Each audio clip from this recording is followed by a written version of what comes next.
You've got the mic. Anything you'd like to say? Trust the process. Thanks, Joel. As the Boston Celtics will advance once again to the Eastern Conference Finals. Well, this was disappointing. The Philadelphia 76ers were once again bounced out of the second round for the 5th time in 6 years. And to be quite honest, is anyone really surprised? The Sixers, while they are a team with great players, the Boston Celtics just know how to stop them, and they're just hungrier for an NBA championship. The 76ers were once again one win short of making the Eastern Conference Finals, and this might be the final straw.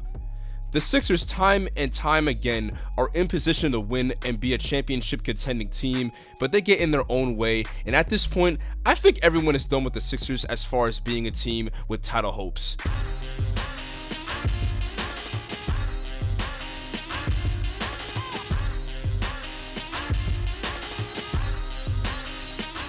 For starters, we gotta start with Joel Embiid. This is unfortunate to say, but he was underwhelming in the playoffs this year, and he might have ruined his case for why he deserves that MVP award. For the last 3 seasons now, people have been campaigning for Embiid to get the award, and he finally got it this year, and he just was not himself in the playoffs, especially against the Celtics. In certain moments, he just was not aggressive enough, and Al Horford once again proves why he is such a great defensive player, because he put Embiid in a very, very rough spot. And in Game 7, he was just terrible. For an MVP to only score 15 points and he just was not there offensively, it's just disappointing to say. And while yes, he was suffering an injury, it has gotten to the point where it has become an automatic excuse, and we need to stop using that as an excuse. We can't just keep saying, oh, Embiid was injured every single year, because it's not a valid excuse anymore. Every year in the postseason, Embiid cannot stay healthy, and he is unable to make a strong impact to get the Sixers to the finals. And sometimes he just has straight up terrible performances in the playoffs, and we can't keep using that as an excuse. Game 7 just proves something everyone has been thinking for years. While he is a great player, he cannot get it done in the postseason, and he definitely did not play like an MVP.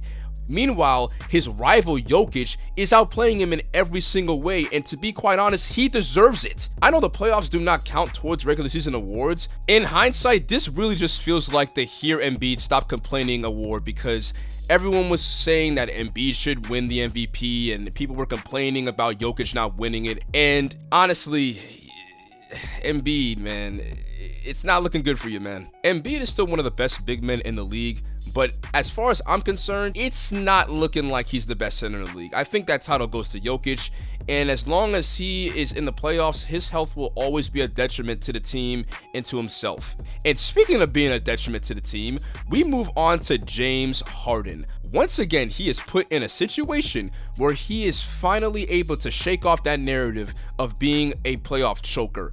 But once again, he adds another game to a catalog of times where he has failed to show up when it really, really matters. When Harden went off in Game 1, I was pleasantly surprised. He actually looked like he could prove me wrong, and it looked like he was finally going to have this moment in the playoffs where he could take over. And then in Game 4, it just solidified it, or I thought it was going to be solidified, because he even had a better game than Game 1, and he tied the series, and again, it gave me hope for Harden. Then everything went downhill after that, especially in Game 7. Harden was passive and he was not aggressive. He just looked lost on the court, and it was disappointing, and I was let down to see Harden play like that. But is it really that surprising? Because it's happened multiple times already.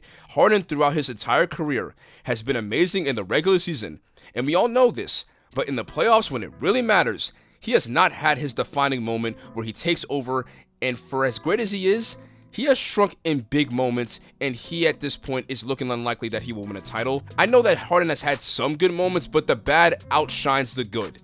James Harden is one of the best scorers in our time. He will be a future Hall of Famer, and he is one of the best shooting guards of all time, but his championship window is starting to close. But while Embiid and Harden could not finish the job, they will be back in the playoffs and try again. If not on the Sixers, at least on separate teams. But you want to know who isn't coming back? Doc Rivers.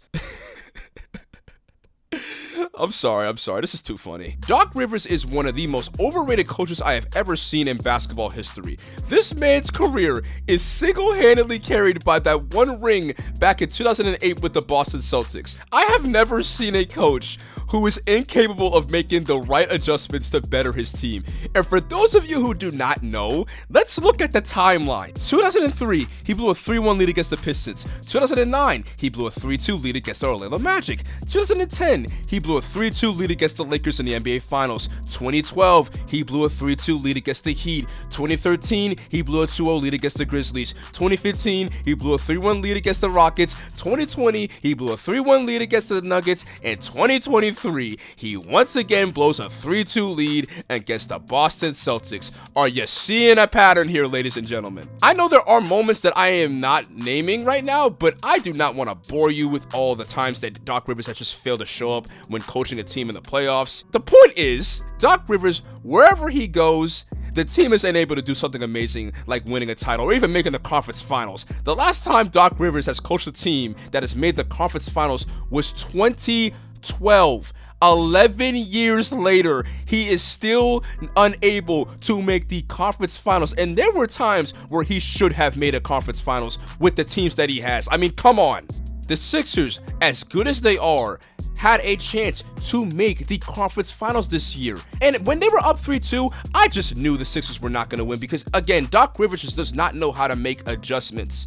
Even Phil Jackson in 2010 said that Doc Rivers knows how to lose. This team has lost more games in the fourth quarter than anybody in the NBA. They know how to lose. That should just tell you something, man. I mean, I don't know what else to say. Doc Rivers is just a terrible coach. So it is safe to say that this man is going to be fired. And if he gets picked up by a new team, all I gotta say is good luck to y'all because you guys are gonna need it. So with the Sixers losing once again, do I think the Sixers are going to disband? I don't know, but there are going to be major changes in the offseason, and it may look like anybody might get traded. I don't think anyone's going to be untouchable. And to be honest, the Sixers are just a team that has a lot, and I mean a lot, of bad luck. And I feel bad for any Sixers fans who follow this channel because you guys deserved better. You guys deserve better than this.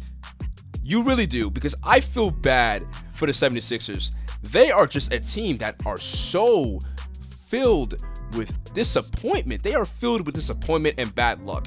Hopefully you guys might get a chance to win one day, but it's not looking positive right now. But with that, I mean, what is there to say? The 76ers, once again, were just disappointing. Thank you guys for watching this video. For those of you who are new, feel free to subscribe to the channel and leave a like and comment down below what you thought about this video and the Sixers. New videos will be on the way. Until then, I will see you guys next time. NBA Nerd out.